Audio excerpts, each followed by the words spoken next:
Chad Brendel, Bearcat Journal, here with John Williams, left tackle for the Cincinnati Bearcats. John, take me through the offseason, what the process was like. You guys, knew that you had a good year, but there was work that could be done to get better. Take me through that process and how you guys are playing as well as you are. Well, I wouldn't say we had a good year. I'd say we had a pretty bad year. But so it was really just offensive line. Oh, offensive line. I mean, yeah, we had a decent year in the run game, but obviously pass protection was a big problem for us last year. So that's something that we really tried to work on in this offseason, and we harped on very heavily in the offseason. So I think it's paid off. What is there a give and take there? Like, do you guys still think you're at the top of your game in the run game, and you've elevated because you've been one of the better pass blocking left tackles in the conference? Well, I think we still are very good run blockers. Obviously, we haven't rushed as well as we did last year, But I mean, if we got to throw the ball to win games, we'll throw the ball to win games. But obviously, when it comes to it, everybody knows we like to run the ball. So, yeah, that's a big emphasis for us always. How much does the equation change with a guy like Sorsby that isn't afraid to stand in there and take a pop if he can get the ball off and can run a little bit, but you got more of a pocket guy this year? Well, it just allows us to have add another dimension to our offense. Just really just vary what we like to do. Like I said, we can throw the ball to win games now. How has Coach Cardwell kind of crafted you guys from the time he arrived, getting you up to speed? Really, that's all you had time to do last year. And then, doing more of the fine-tuning this year. Have you sensed him being different in practice than he was a year ago? Yeah, I mean, he's just, made us so much better than we were last year. When I look at myself last year and myself this year, it's just a completely different player. I got to give him props for that. He's done a great job. Do you ever look back at the fumble recovery? 2021? Yeah. Sometimes. Does that motivate you? Every once in a while. I guess you could say that, You just kind of compartmentalize it, but I wouldn't change anything, I wouldn't change where I'm at now. And sometimes stuff like that kind of pushes you forward to be great, right? It was a learning opportunity. I definitely grew up as a result of that.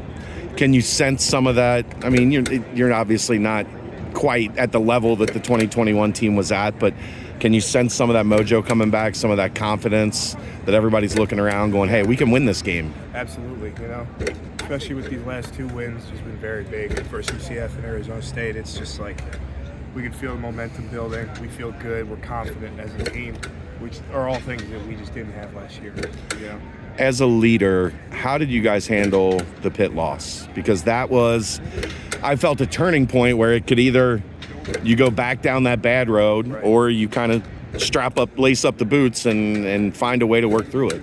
Well, like you said, I mean, all the leaders on the team got together and we talked about that, how we could either, lay down and take it like we did last year, or we could bounce back. And for us to have the season that we want to have and to build the program into what we want it to be, we had to eat that slice of humble pie, It was a valuable lesson that we learned, and we won't let something like that happen again. How much were you able to look back and remember those feelings from last year when, you started pretty good, a couple close games got away from you, and then it slid quickly? Do you look back and remember that and kind of parlay that into, okay, can't get back there again, yeah, I guess? Obviously, that's something that you think about avoiding, but you don't want to dwell on that because then you end up slipping right back into that. So I don't think that was ever a thought in any of our minds that, damn, it's just going to be another 3-9 season. That was never any of our thought. We knew we were going to turn it around. We were going to make it happen. You get to see this defense every day firsthand.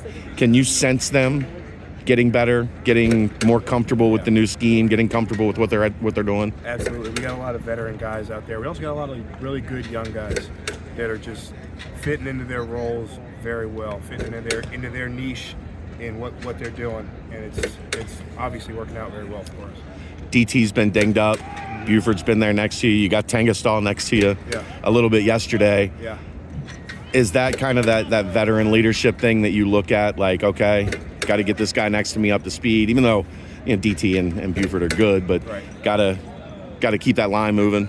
Yeah, I mean, you could say that. You could say, obviously, I got to take care of the guy next to me, tackling guard. We're in a relationship. I mean, that's my boy. I rely on him. He relies on me. But also, you got to give props to them because, I mean, they did a great job. They stepped in there, and you didn't even notice that they were there. You know, they stepped in. They did the job well. You know, it was great. How was Evan? Give us a little scouting report on him. He was good. He played very well. You know, played hard. That's what we need out of him. I asked everybody today. I'll ask you: how quickly did you know that Evan Pryor was in for 6 on Saturday?